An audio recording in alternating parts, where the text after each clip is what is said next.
Hello, everybody. It is me, Daring, and in today's video, at least, I am here to teach you how to edit your Greenville photos. A lot of you have been asking me when I post them in my, or not my, but in Discord servers, whatever they are, or whatever servers they are, how I edit my photos, and I'm going to teach you that in this video. Jumping right into it, so you're gonna need Lightroom first, and optionally, you will want Photoshop. I will get into the reasons why you might want this later on into the video. But for now, we're going to go into Lightroom. So, what you're going to want to do is you're going to try Lightroom now. And it'll give you your first 7 days are free. And you want to do it for individuals. Or if you're a student, you can use that too. And then from there, you can hit continue. And on this, it just asks you if you want Adobe stock, 10 standards, or whatever. You can just hit no thanks on that. And then from here, you'll just enter your email. And that's it. And then if you want to enter like a card number or anything, it will not charge you immediately. It will not charge you until over here. So it says do now, no money. But after trial ends on November 25th. So 7 days later, it is, as I record this, it is the 18th of November.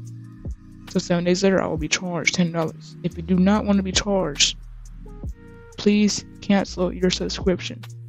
After your trial ends, you will be charged immediately. So if you do not want to be charged, cancel after you subscribe for your free trial. Your free trial will not end after you cancel. What canceling does is just make sure that you do not get charged after it ends. So after you have Lightroom, you're going to go to Lightroom. And inside Lightroom, as you can see, I already have my photo. But what you're going to do is you're going to hit File and click Add Photos.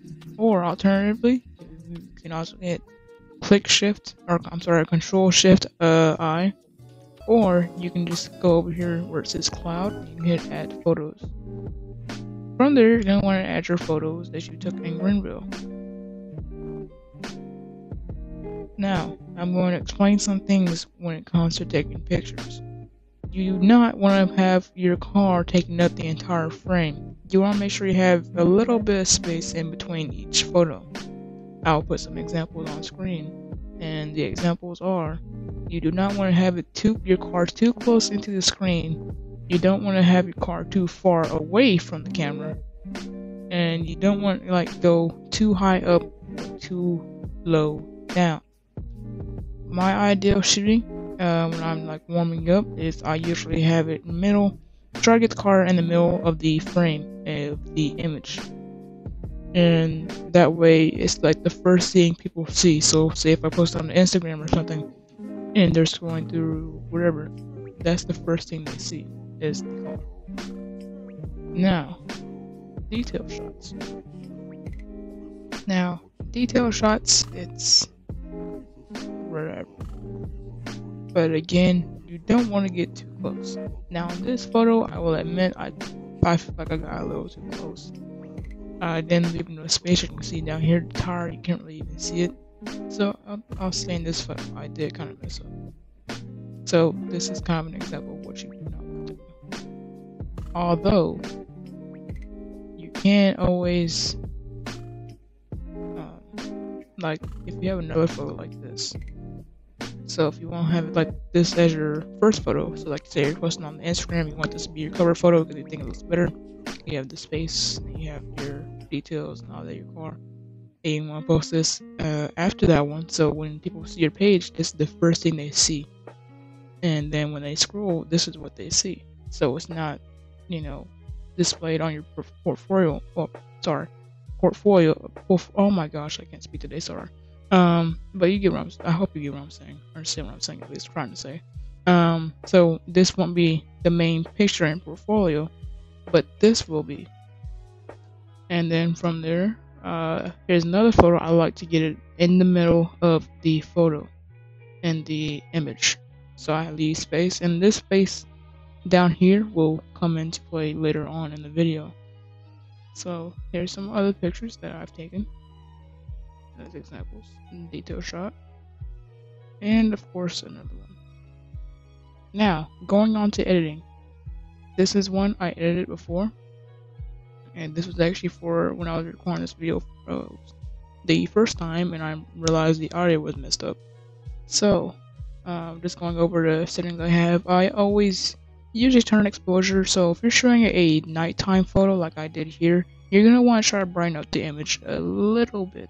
Not too much, but just a little bit. Now, if you're shooting daytime photos, what you're going to do is you're going to want to try to...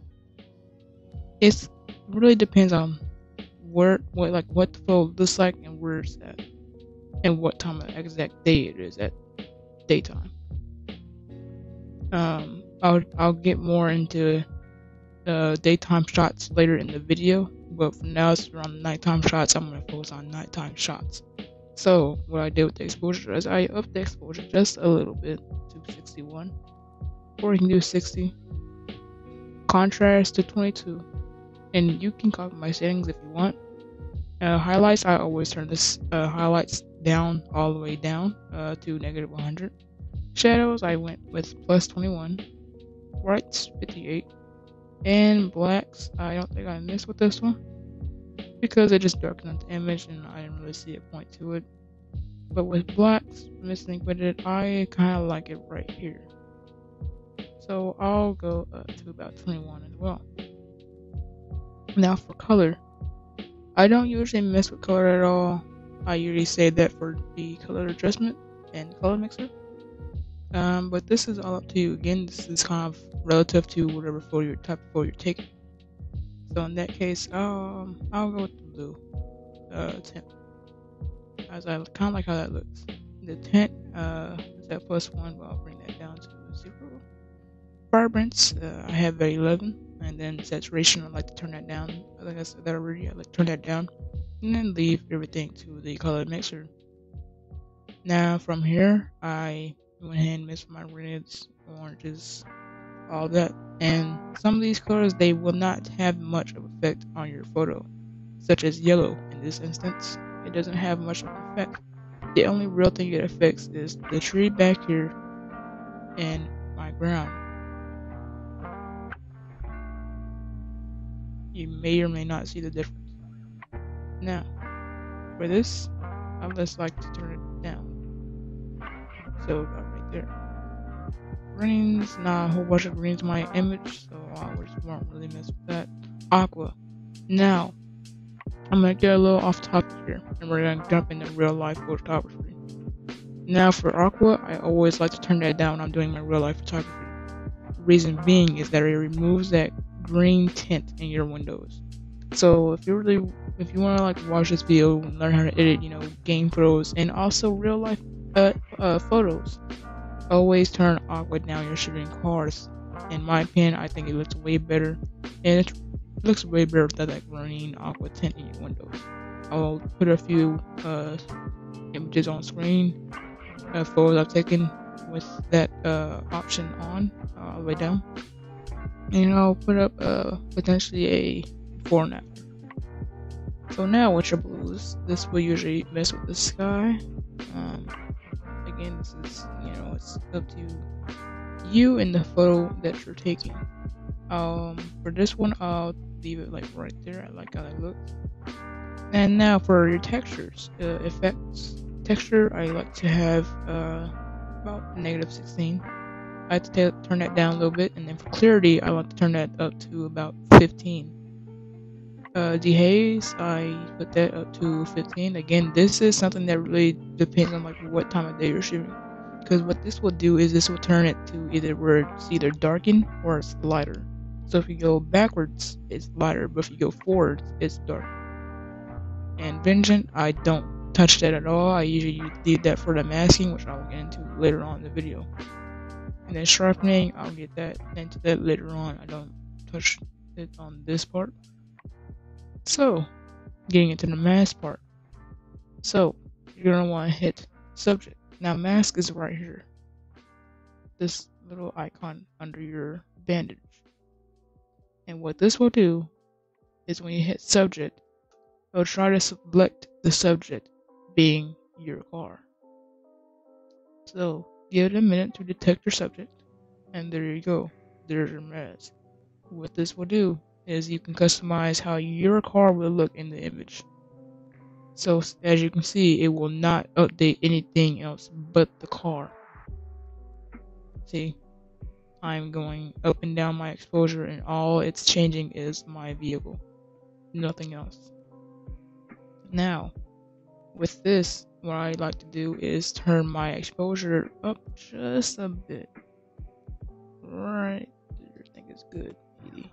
Now I'm turning it down right there. And what you want to do with this mask is you want to make the car brighter. Not too bright, just a little bit brighter, so that way it's the first thing that most people see when they look at your profile or the photo itself is that their eyes immediately catch onto the car. And what I really like doing, and suggest you guys do as well, is look away after you finish your edits and all that on the car. Look away for about 2 seconds from your screen, and then look back at your screen and see where your eyes lock onto. If it locks onto the car, then you did it right. That's just, it works for me. It may not work for a lot of people, but that's something that's really suggest doing when you're doing these edits for your car photography.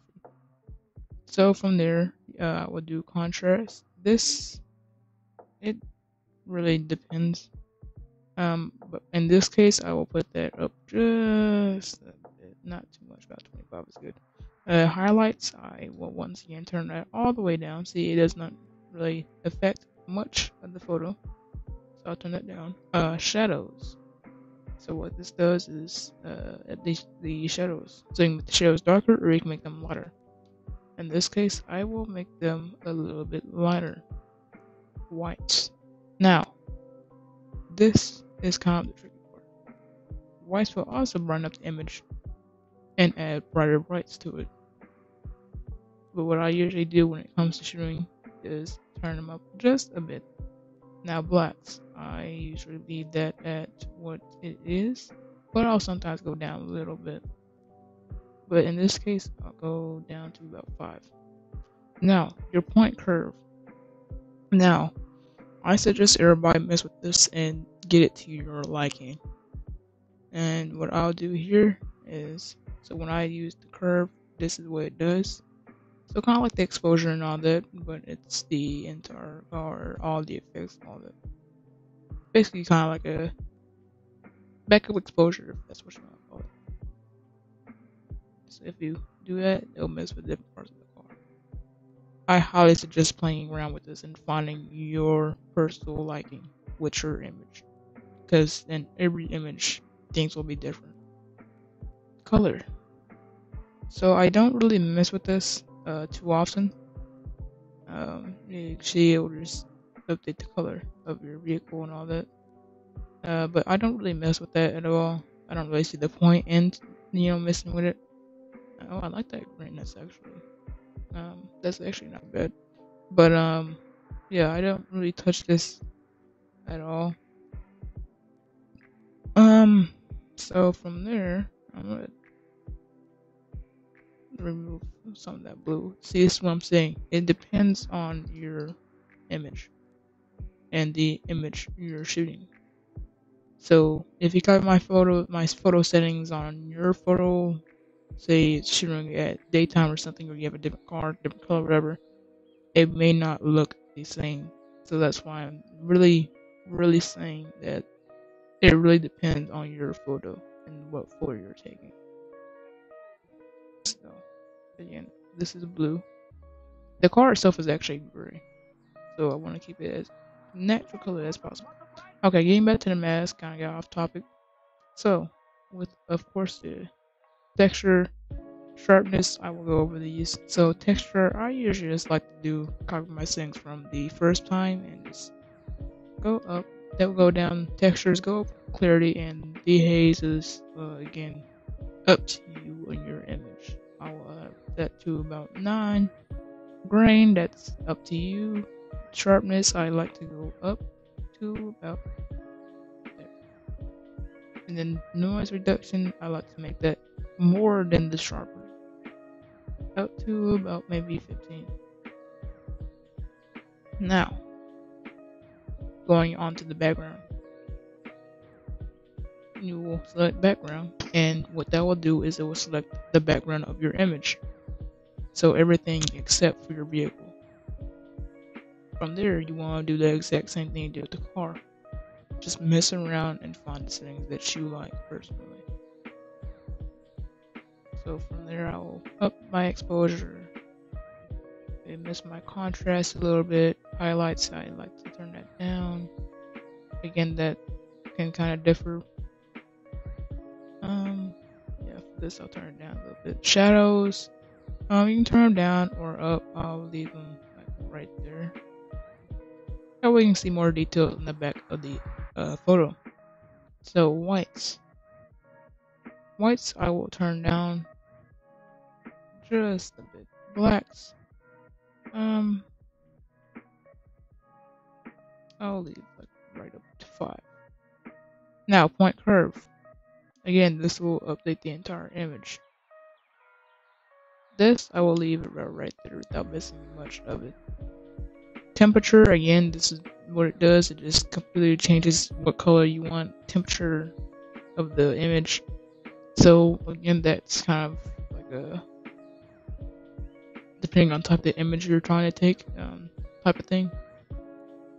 But yeah, again, I don't really mess with that. And then texture, again, I like to do the same thing.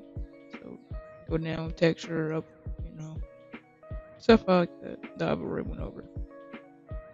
Again, you can chop in my settings if you want to. That's completely fine. Or I'm sorry, fine. I don't know if I said fun, but whatever. And sharpness, the same thing. Now, from there, what I really love doing, and I think this is the best part of the photo, this will make it look great, and it will help people when they see your image lock their eyes onto the car because it will help them focus on the car. So you're going to hit linear gradient, and you're going to go up, not over the car or anything, just right there. And what you want to do is you're going to want to darken that up. So exposure, and just make it a little dark, like there. And it will give you this little nice dark effect leading up to your car. And that way, people's eyes will focus onto the car more easily. So just like that, you can mess with the point curve, you can do all that. I'm gonna go down like right there. That's perfect. And yeah, so this is what it looks now. And I'll go back to the car. I'm gonna edit something on that. I'm gonna turn down the blue. So luminance right there. And then there is the pretty much final product. So there's our first image. Nice and edited. And I will put up the screen the before and after of the image so you can see the difference. So with your new edited image, what you can do is just mess around and mess with certain things. The video is not over yet. Don't click off because there's another thing I want to show you guys. But from there, if you're done with your image, or if you want to like copy your settings, what you want to do is, if you have the masks, you want to go to your little gear setting icon. You want to click masking. This will allow you to copy the mask. So if you want to copy your settings onto another image that's identical and you just want to throw them all over there, or you don't want to create a preset or whatever, you can do that just by simply going to the image and copying and pasting. So for this one, I will do, let's say this one, and I'll just press Control V, or you can also go down here and press Paste Edit Settings. So I'll put Control V, and what I'll do is paste all your edits from your other photo onto your new photo. and it'll say updating AI settings, which is for the masking. And voila. Now, as you can see, I probably need to edit a little bit more, and that is okay. You will more than likely have to edit and change some things up when you do this. And with this, I will do the car, and I'll just change some stuff up, maybe darken some stuff, so like that. And this, I'll leave right there. Contrast, okay, right there. Right there for exposure. Maybe like just right there. Now we'll go temperature. Kind of make it more gray again. I like that. So there you go. There's your edited photo. So you know you got your car and all that. Oops.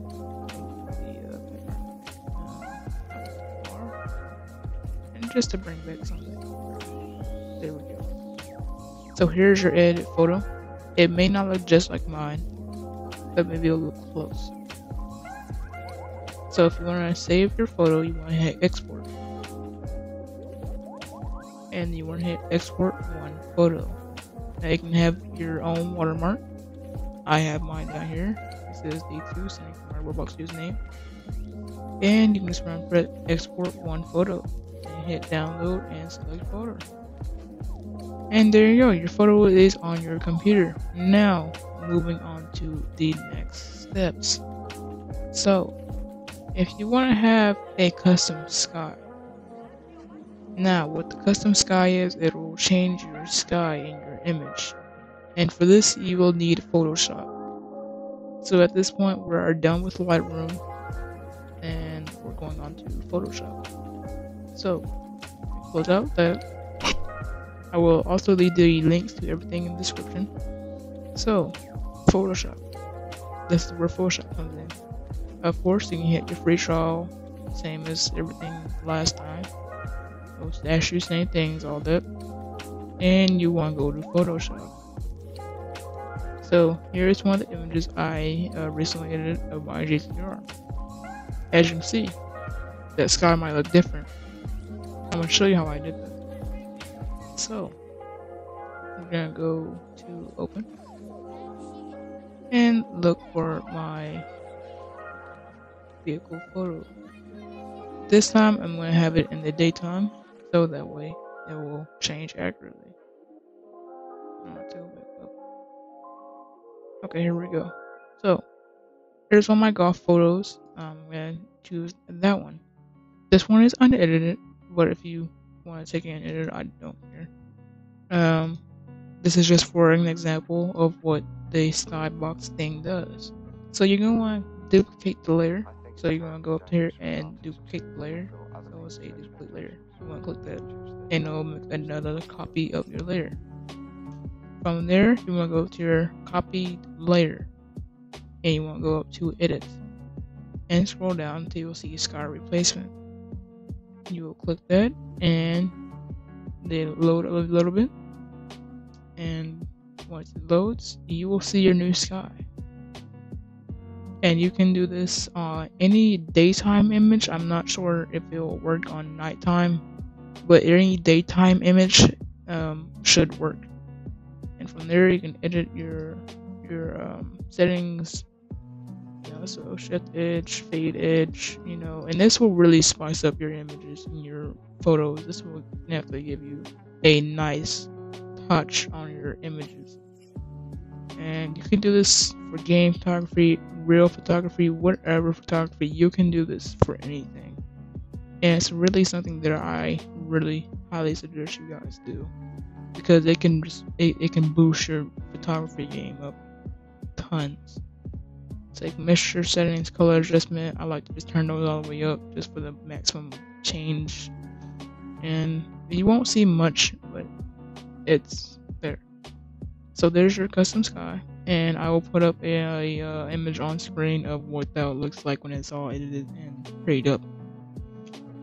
And with that, I think that is all for today's video. I don't know much. else that I really think I need to show you guys. Of course, I'm gonna have to edit this photo a little bit because it doesn't look that great right now. But yeah. So I hope I taught you guys some tips and tricks on how to get better photos in Greenville and just how to make them look amazing.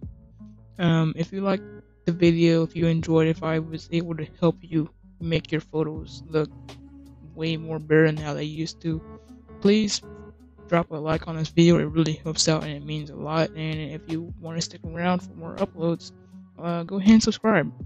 Really helps me out, and it lets me know you guys are enjoying the content. And with that, I think I am done for tonight's video. So wherever you are, I might not see you guys on Thanksgiving, so I want to wish you guys a very safe and happy Thanksgiving. And if I don't see y'all on Christmas, because I'm gonna probably get very busy within the next couple of weeks, so I might not be uploading anything until like maybe January or February, because I'm moving houses potentially. I want to thank you guys so much for 200 subscribers. That really means a lot to me, and I really want to wish you guys a happy Thanksgiving and a merry and safe happy Christmas. Thank you for watching, and I will see you guys in the next video.